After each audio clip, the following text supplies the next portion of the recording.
Hello बच्चों, कैसे हैं आप। उम्मीद करती हूँ आप बढ़िया और एकदम मज़े में होंगे, खुश होंगे और अपनी लाइफ को एंजॉय कर रहे होंगे। तो बस ऐसे ही आपको खुश रहना है, अपनी लाइफ को एंजॉय करना है। तो मैं हूँ आपके साथ मंजू तिवारी और हम पढ़ेंगे अपना अध्याय जिसका नाम है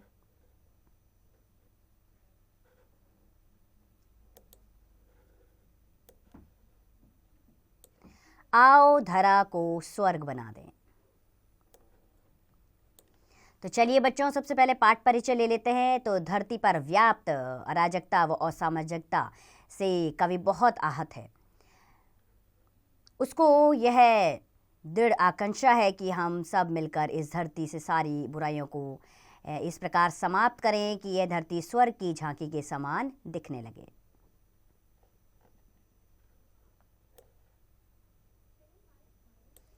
तो आइए बच्चों, अपनी कविता की पंक्तियां शुरू करते हैं। कविता में कहा गया है कि आओ हम मिलकर धरा को स्वर्ग सुंदर आज कर दें, भारती के भूतलों पर सदगुरु का ताज भर दें। विश्व में फैली अराजकता नीतियां अब सह सुख चुके हम, धार्मिक उन्माद सत्ता मोह मद में बह चुके हम। आई जैसे वेशधर होते हुए भी हम ना जागे, वेश भाषा भावना के भेद करते रह चुके हम। आज होकर संगठित हम फिर सुखी समाज कर दे, आओ मिलकर धरा को स्वर्ग सुंदर आज कर दे। तो इसमें कहा गया है कि आओ हमारा दायित्व हम निभाएं और अपनी इस धरती को स्वर्ग से भी सुंदर बना दें। इस देश में, इस विश्व में फैली हुई अराजकता यानी कि जो गलत नीतियां हैं, जो कुरीतियां हैं, उन सबको दूर करें। धार्मिक उन्माद अर्थात धर्म के नाम पर जो भी भेदभाव फैलाया जाता है, सत्ता का मोह मद में बह चुके जो लोग हैं, उन सब को हम सही रास्ते पर ले आएं। वेश भाषा भावना के भेदों को अब हम एक किनारे कर दें। आओ हम सब संगठित यानी कि एक होकर फिर से अपना समाज सुखी कर दें। तो आओ हम मिलकर इस धरा को स्वर्ग सुंदर आज कर दें। मूक नागपति फिर सजग हो, बीलल के गीत गाएं, नयन खोले मनुज के हित वह त्रिवेणी फिर बहाए। फिर उठे झंकार भूपन सूर मीरा के भजन की, कर्म गीता के मुखर हो मोह लिप्सा रह न जाए। जो अधूरे थे अभी तक स्वप्न पूरे आज कर दें, आओ मिलकर फिर सजग हो बीरल के गीत कर दें। अर्थात आओ हम मिलकर अपनी इस धरती को स्वर्ग से भी सुंदर कर दें। मूग नापपति फिर सजाएं, अर्थात इस धरती पर हम शांत भाव से शांति का संदेश सब तक पहुंचाएं। हर इंसान के मन में सूर मीरा के भजन की वाणी गूंजे, सब गीता के कर्मों का बखान करें। मोह में लिप्त यानी कि मोह में व्याप्त लोग अब उससे बाहर निकले और अपने इस अधूरे समाज में फैले अंधविश्वास को हटाकर इस समाज को पूर्ण कर दें। तो आओ मिलकर इस धरती को हम स्वर्ग से भी सुंदर कर दें। उठो कह दो विश्व से, संगठन दिखला रहे हैं, एकता की शक्ति से समता मनुज में ला रहे हैं। ज्ञान का सूरज उगेगा है क्षितिज पर व्याप्त लाली, भरत केशव शिवा राणा फिर धरा पर आ रहे हैं। सुखी और समृद्ध भू पर राम का फिर राज करके, आओ मिलकर इस धरा को स्वर्ग से भी सुंदर कर दें। तो कहा जा रहा है इन पंक्तियों में कि उठो, इस विश्व को बतला दो कि हम में संगठन की शक्ति है, हम एक होकर दिखाएंगे और एकता की शक्ति से सब मनुष्य एक साथ आएंगे। सबके अंदर ज्ञान का सूरज उगेगा। क्षितिज जहाँ सूर्य और आसमान एक मिलते हुए नजर आते हैं, तो उस क्षितिज की लालिमा को हम चारों ओर भर देंगे। भरत केशव शिवा राणा फिर धरती पर आ रहे हैं, अर्थात जिस तरह भरत केशव शिव और राणा ने इस धरती माँ को बचाने के लिए अपने प्राणों की आहुति दे दी, तो हम बताना चाहते हैं कि फिर वे इस धरती पर आ रहे हैं। इस तरह हम सुखी और समृद्ध अपनी इस धरती पर राम का राज्य फिर से स्थापित करेंगे। आओ मिलकर इस धरती को स्वर्ग से भी सुंदर कर दें। तो बच्चों, इस कविता के माध्यम से समझाने का प्रयास किया गया है कि संगठन में शक्ति है, एकता में बहुत शक्ति है। इसलिए हम सबका दायित्व है कि हम सबको संगठित होकर अपने इस देश को आगे विकास के पथ पर पहुंचाना है और विश्व को बतलाना है कि देश हमारा भारत वीरों की भूमि है। इसमें सभी धर्मों के लोग एक साथ मिलजुल कर रहते हैं, इसीलिए भारत सर्वश्रेष्ठ है।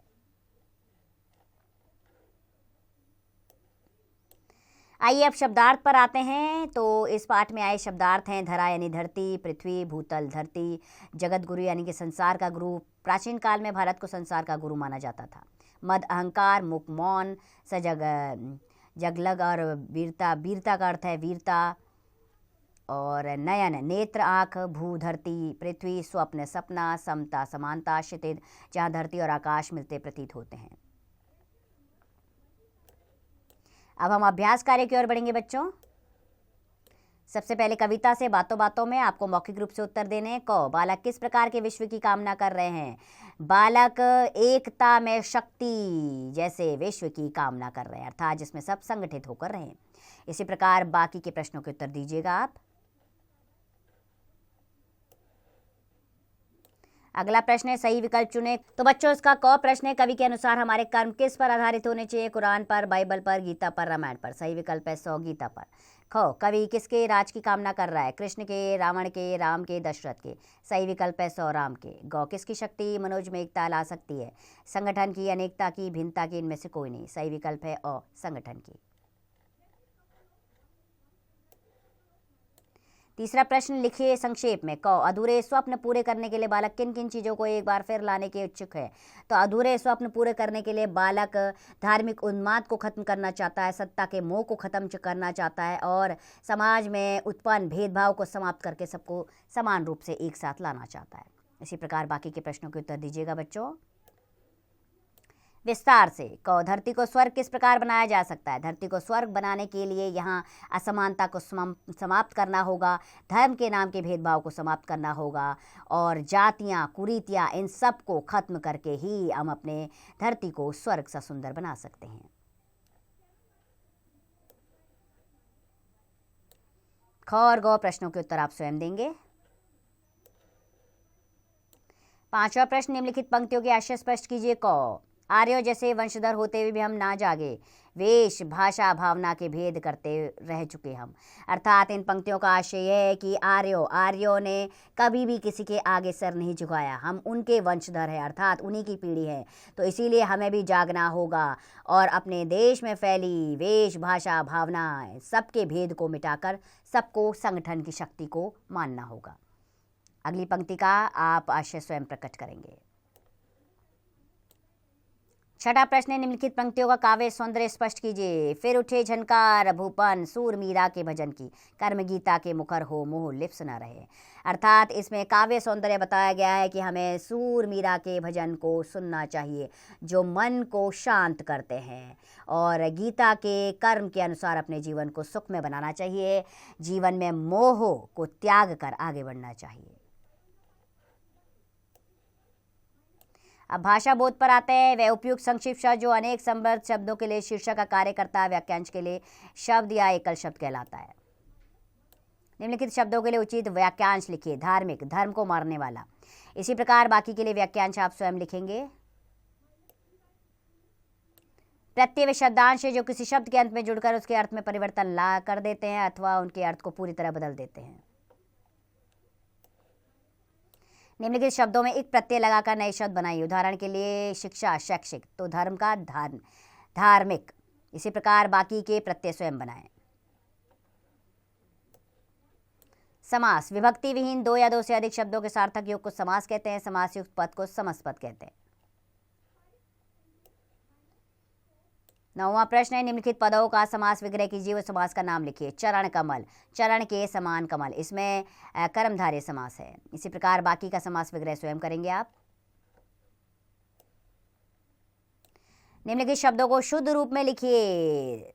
धार्मिक दिया हुआ है, इसमें धो में आ की मात्रा नहीं है तो इसमें धो में आ की मात्रा लगाइए, इससे आपका ये शब्द शुद्ध हो जाएगा। बाकी के शब्दों को शुद्ध आप स्वयं करें।